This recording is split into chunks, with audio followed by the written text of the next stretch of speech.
Hey YouTube, what is going on? Brandon here with another ink installation video. Of course, we're installing the ink on the Epson XP620.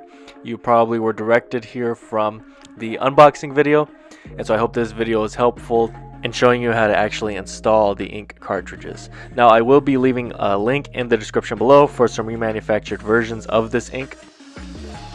Okay, the first one we're going to be installing is this black ink cartridge, and take whatever plastic is wrapped around the ink cartridge, as well as these other pieces that hold everything together.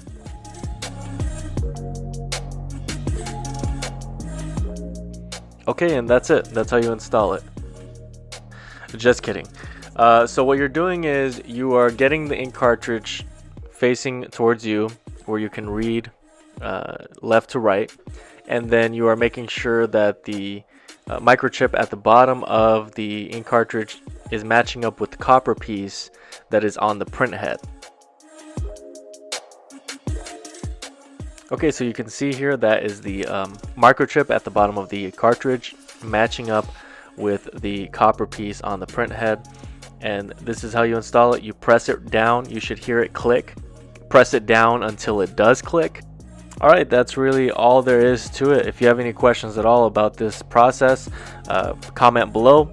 Please also make sure to like and subscribe. That would be greatly appreciated. That's all I have for today. Thanks for watching, and until next time.